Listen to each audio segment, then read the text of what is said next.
Сәлеметсіздер ме, құрметті студенттер? Бүгінгі дәрісте спирохеталардың, актиномицеттердің, рикетциялардың, микоплазмалардың, саңырауқұлақтардың морфологиясына тоқталамыз. Қышқылға төзімді бактериялар дегеніміз не? Бактериялық препаратты қалай микроскопиялау керек? Микроскоптардың түрлері және бактерияларды тірі күйінде қалай анықтайтынына тоқталатын боламыз. Кавалер-Смиттің классификациясына қайта оралатын болсақ, ол әріптестермен бірге бір жасушалы организмдерді, яғни биологиялық организмдерді 7 патшалыққа жіктеген болатын. Осы патшалықтың ішінде прокариоттар мен микробиологтар көп жұмыс жасайды. Эукариоттардың ішінде көбінесе саңырауқұлақтар менен қарапайымдылармен көп жұмыс жасайды. Прокариоттар мен эукариоттардың айырмашылығы неде? Айырмашылығы орасан зор. Біріншіден, олардың мөлшерінде. Прокариоттардың мөлшері 4 нанометр менен 10 нанометрге дейін болатын болса, эукариоттардың мөлшері 5 нанометрден 100 нанометрге дейін, яғни прокариоттарға қарағанда әлдеқайда үлкен болып келеді. Екіншіден, ядросында. Эукариоттарда нағыз ядросы ядролық қабықпен қоршалады, ал прокариоттарда тұқым қуалаушылық аппараты нуклеоид деп аталады. Ол жасушаның цитоплазмасында шашыранды орналасады, себебі қоршап жататын ядролық қабығы болмайды. Үшіншіден, хромосомаларының санында. Прокариоттарда тек бір ғана хромосома болады, ал эукариоттарда оның саны әртүрлі болады. Төртіншіден, жасушада митохондриялардың болуы. Митохондриялар мен эндоплазматикалық ретикулум тек эукариоттарға ғана тән. Бесінші ерекшелігі жасуша қабығының құрылысында. Прокариоттардың жасуша қабығының құрылысы күрделі, берік қабаттардан тұрса, эукариоттарда эндоплазматикалық ретикулум мен ядролық мембранамен айқын үздіксіз орналасады.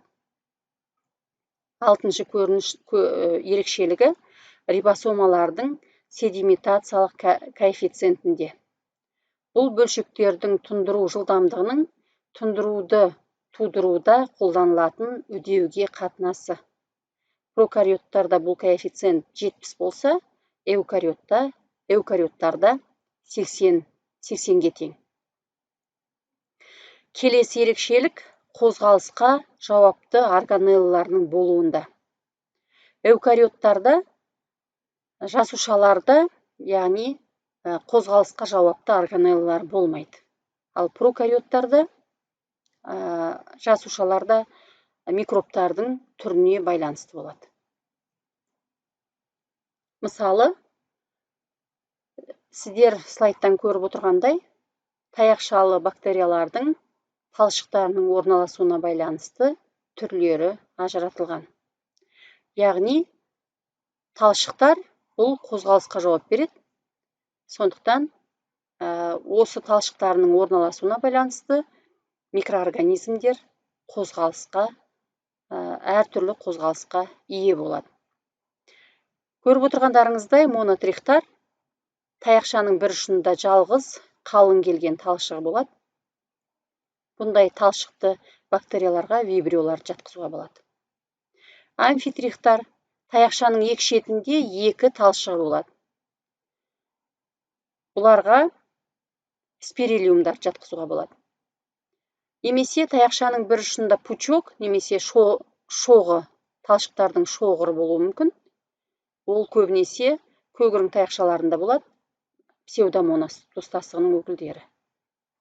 Және де таяқшаның бүкіл денесінде көптеген талшықтар жауып жатса, олар перитрихтар деп аталынады.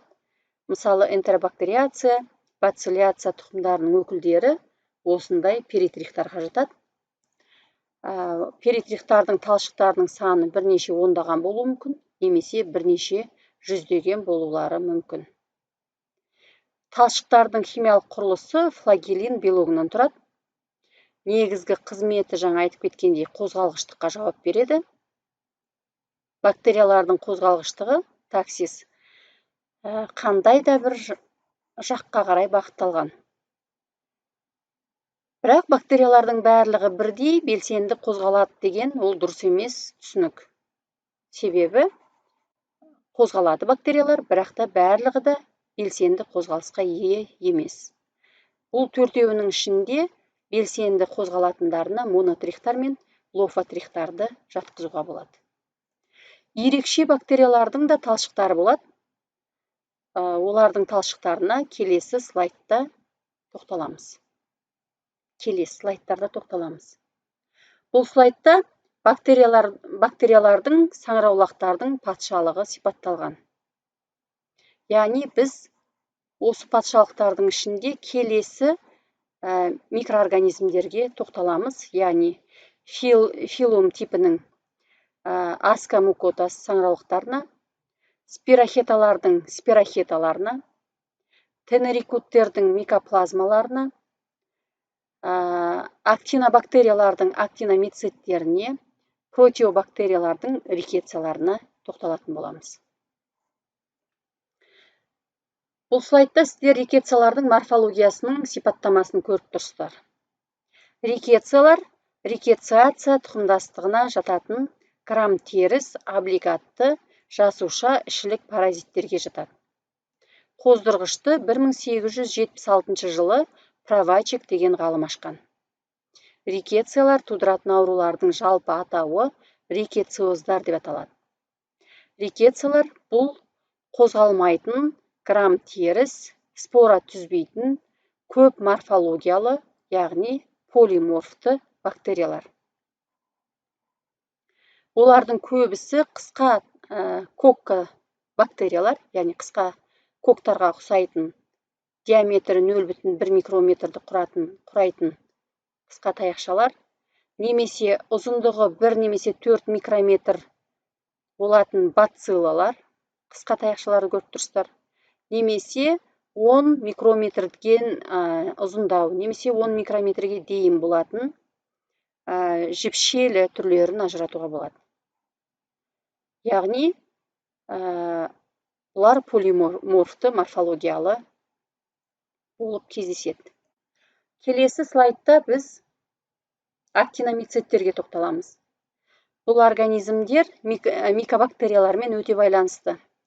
Бірақ бұлар бастапқыда саңыраулақтар тәрізді деп солармен бір бөлімге жіктелген болатын. Себебі бактериялар мен саңыраулақтарға тән ортақ белгілері бар болды. Актиномицез тұстастықтары эндоспоралар түзе алады және жекеленген бактериялары таяқшалы болып келсе, колониялары саңыраулақтар тәрізді шоғырлар немесе торшалар, гифалар түзеді. Бұл колониялардың пішіндері бастапқыда актиномицез сәулелі саңыраулақ деген мағынаны білдіреді. Сәулелі саңыраулақ деп аталатын саңыраулаққа жатқызылып, қате пікірлер туындатқан болатын. Кейіннен ол пікірлер өзгертіліп, оларды прокариоттарға жатқызатын болды. Көбінесе бұлар актиномикоз, нокардиоз деген ауруларды туғызады. Тенерикуттердің микоплазмалары жасушалық қабығы болмайтын бактериялардың туыстастығына жатады.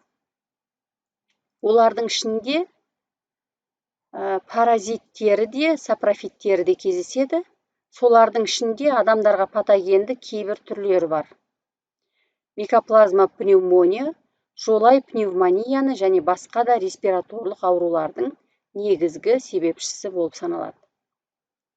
Микоплазма гениталиум кіші жамбас ағзаларының ауруларын қабындыратын ауруларды қоздырады. Микоплазмалардың барлығының түрлері бактериялардың ішінде түріне байланысты бактериялардың ішінде ең ұсағы болып табылады. Ең кішкентай пішінді болып микроорганизмге жатады. Сонымен бірге құрылым компоненттеріне келетін болсақ, басқа бактериялардың құрылым компоненттері өте күрделі болса, бұларда жасушасында 3 қабатты цитоплазмалық мембранасы, цитоплазмасы, одан кейін рибосомасы мен нуклеоиды ғана бар. Және де бұлардың пішіні жасушалық қабықшасы болмағандықтан, бұлардың пішіні пішінсіз келеді, полиморфты болады. Және де бұлардың мөлшері, мысалы, микоплазма гениталиумның пішіні ол колбаға ұқсас болып келеді де 300-600 нанометрді ғана құрайды. Ал енді микоплазма пневмония болатын болса, ұзындау келеді де 100.000 нанометрге жуық болады. Және де бұлар көбінесе оттексіз жерде тіршілігін сақтай алады. Микоплазмалардың жүздеген түрлері жануарларда ауру туғызады. Келесі спирохеталар. Спирохеталар екі мембраналы микроорганизмдерге жатады. Сіздер спирохеталар туралы алдыңғы дәрістен естіген болатынсыздар. Яғни, бұлар ұзынша келген, иректелген, сырт көзге қарағанда штопырға немесе спиральға ұқсас пішінді болып келеді. Табиғаты бойынша хемоорганотрофтылар, олардың ұзындығы 3-500 микрометрге дейін, диаметрі 0,9-3 микрометрден кем емес. Спирохеталардың талшықтары жасуша қабығы мен цитоплазмалық мембрананың арасындағы периплазматикалық кеңістікте орналасқан өстік филаменттер деп аталады. Олар блефаропласт деп аталатын кольцоға бекиді. Жіпшелердің саны, орналасуы әр түрде әртүрлі болып келеді. Бұндай талшықтардың орналасуына байланысты микроорганизмдер қозғалыстарға ие болады. Бұлар көбінесе бұрамалы қозғалыстар жасайды. Және де осы талшықтардың болуына байланысты олар пішінін сақтап қалады. Спирохеталар жыныссыз жолмен көлденеңінен бөліну арқылы көбейеді. Бактериялар, спирохеталар әртүрлі патогенділік дәрежеге ие болады. Және өзара геном мөлшерімен гуаниннің құрамын қосалғандағы молекулалық сипаттама бойынша ерекшеленеді. Келесі саңырауқұлақтар. Емдік тәжірибеде ашытқылардың рөлі орасан. Бұлар бір жасушалы организмдер. Олар көп жасушалы тектен тараған.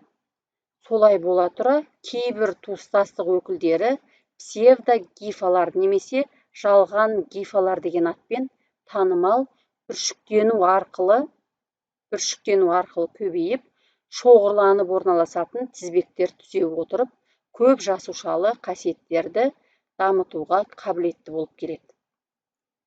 Жасушаларының мөлшері түріне және қоршаған ортаға байланысты бір-бірінен ерекшеленеді. Әдетте диаметрлері 3-4 микрометр, кейбіреулері 40 микрометрге дейін өсуі мүмкін. Көптеген ашытқы саңырауқұлақтар бүршіктеніп көбейеді. Олардың бір жасушадан бүршіктеніп көбеюін көгерткіш саңырауқұлақтарға ұқсатуға болады. Оларда да гифалар өседі. Екі түрге де ұқсас саңырауқұлақтардың түрлері диморфты саңырауқұлақтар деп аталынады. Температура немесе басқа да жағдайларға байланысты осылай диморфты аталу себебі.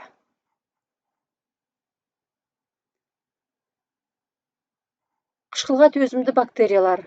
Бұл бактерия жасушасының құрылысы өте қызық. Себебі ол қышқылға төзімді. Қышқылға ғана емес, спиртке, сілтіге де төзімді. Сондықтан оларды қышқылға төзімді бактериялар деп атайды. Қышқылға төзімділік кейбір бактериалды және эукариотты жасушалардың немесе басқа да субжасушалы құрылымдардың лабораториялық бояулар кезінде қышқылмен өңдегенде түссізденбей тұрақтылық қасиет көрсетуі. Бұл микроорганизмдер құрамында қышқыл немесе этанол қосатын бояу әдістерінің хаттамаларында қолданылғанда түссіздендіруге қарсы тұра алатын болғандықтан да қышқылға төзімді деген атауға ие болған. Қышқылға төзімділік механизмі түрге байланысты болады. Бірақ микобактериум туыстастығының өкілдері туберкулез бен алапестің қоздырғышы бұған жақсы мысал болады. Қышқылға төзімділік микобактериялардың жасуша қабығындағы орналасқан микол қышқылдарына байланысты болады. Және жасуша қабығындағы майлы балауызды заттардың болуы бояу сипатына тікелей әсер етеді. Көбірек ұстағанда бояуды сіңіруі нашарлайды. Бұлардан басқа да кейбір бактериялар аздап қышқылға төзімділік қасиет көрсетеді. Мысалы, оларға жататын нокардиялар. Бактериялардың мөлшері өте ұсақ, және біз оларды құралсыз көре аламыз. Бактерияларды зерттеу үшін микроскоп пайдаланылады. Ең көп сұраныстағы және қолданыстағы микроскоптардың түрінің біреуі және ең алғашқы табылған ол оптикалық микроскоп. Слайдта сіздерде оптикалық микроскоптың сызбасы көрсетілген. Бұл бір немесе бірнеше линзалардан тұратын оптикалық микроскоп. Бұл құрылғы линзаның фокустық жазықтығына орналастырылған объектінің үлкейтілген бейнесін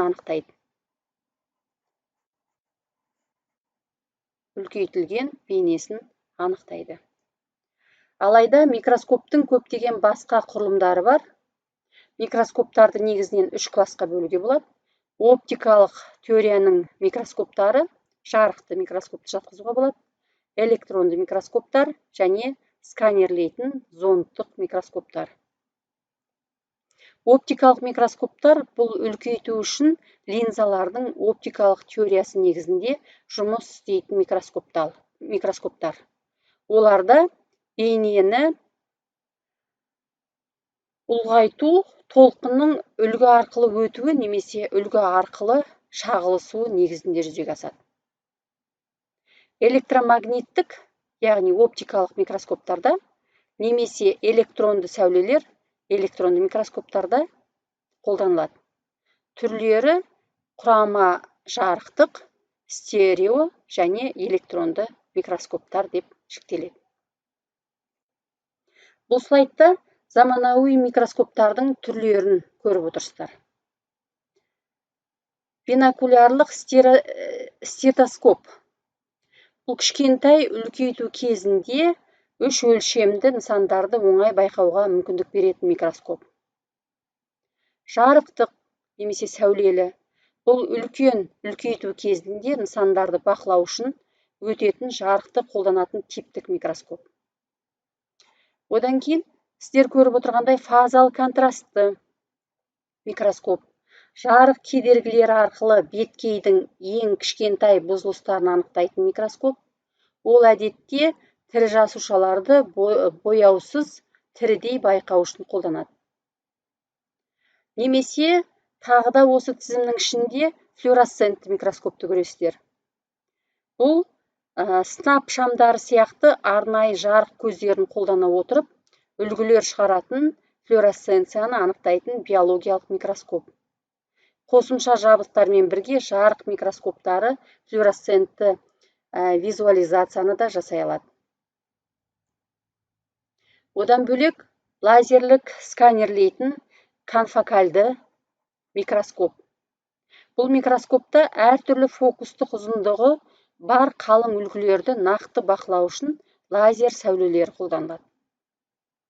Көп фотонды қозу микроскопы бірнеше қозуы бар лазерлерді қолдану жасушалардың зақымдануын азайтады және жоғары ажыратылымдықтағы терең аймақтарды байқауға мүмкіндік береді.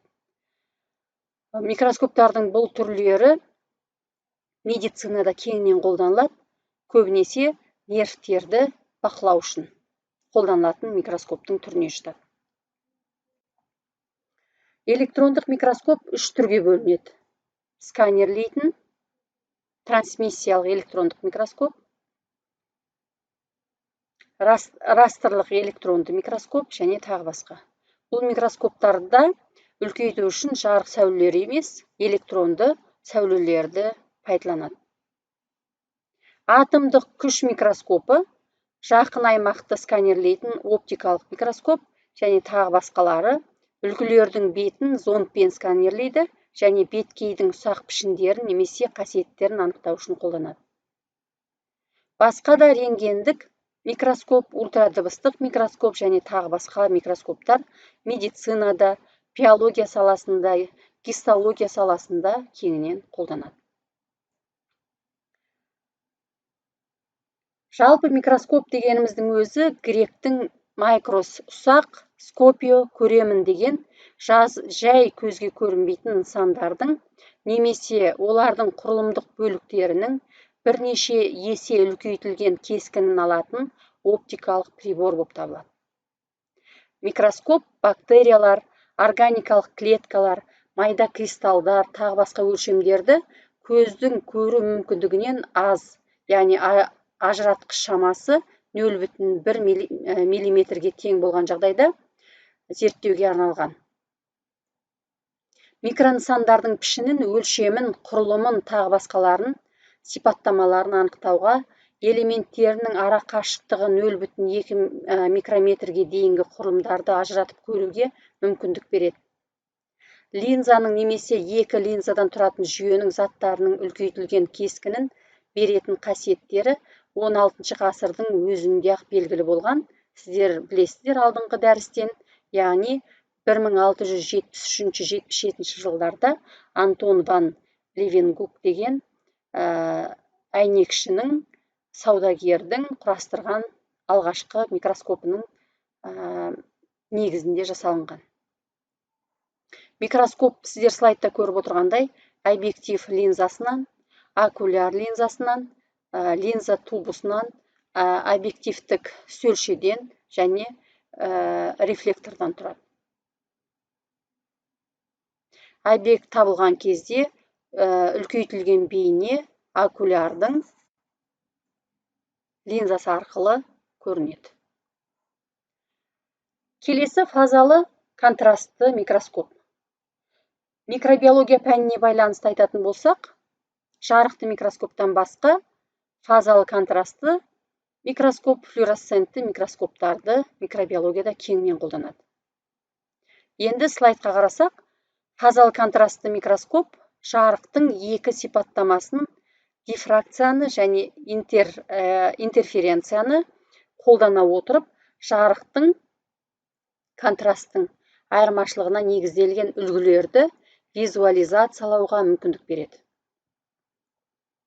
Оның негізгі принциптері жарықта тербеліс болып табылады және объект арқылы өткен кезде өткен жарық пен қалған жарық, яғни тікелей жарық арасындағы фаза өзгереді. Нысан түссіз немесе мөлдір болса да, ол арқылы жарық өткен кезде фаза өзгереді. Бұл фазалық контрастты үлгілерді байқау үшін жарықтық айырмашылыққа айналады.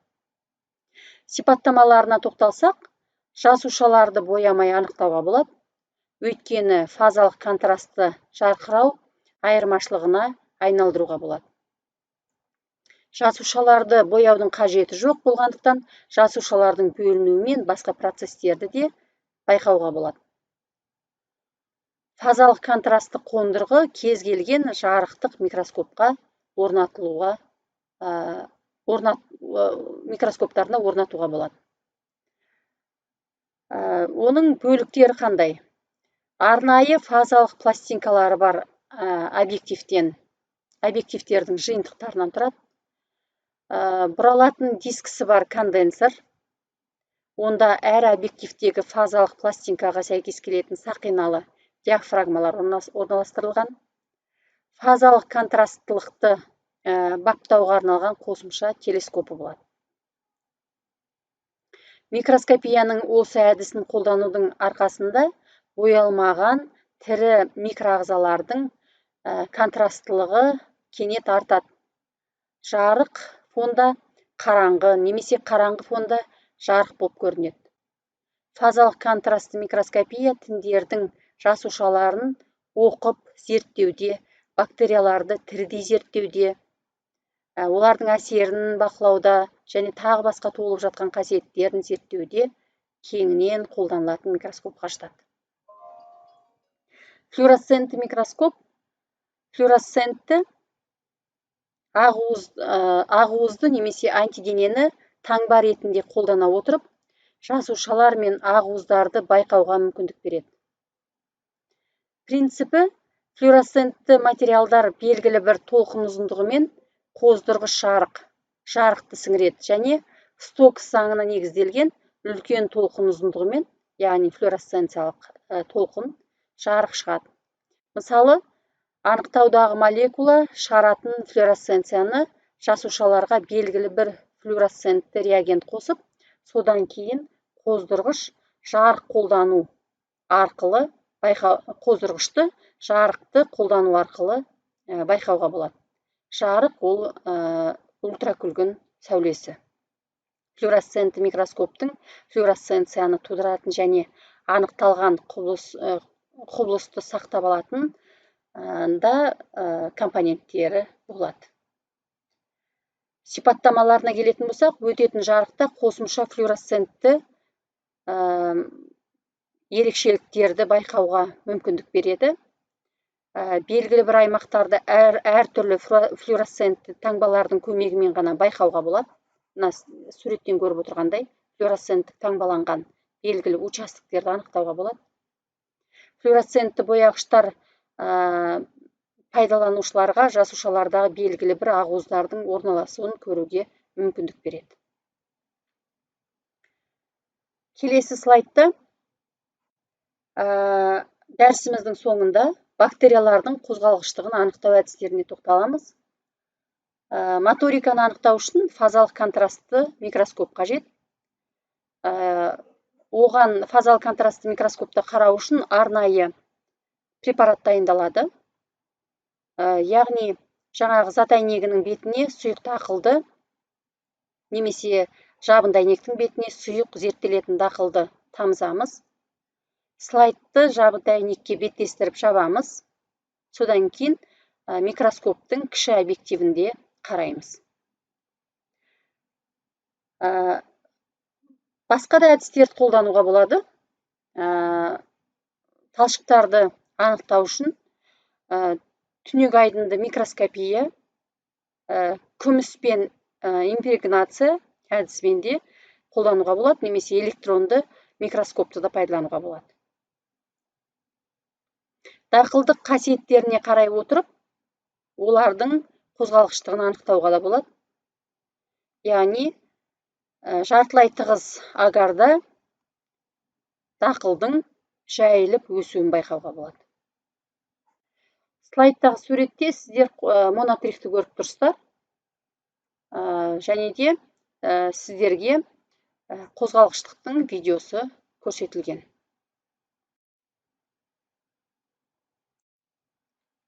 Осыменен дәрісіміз аяқталды. Назарларыңызға рахмет.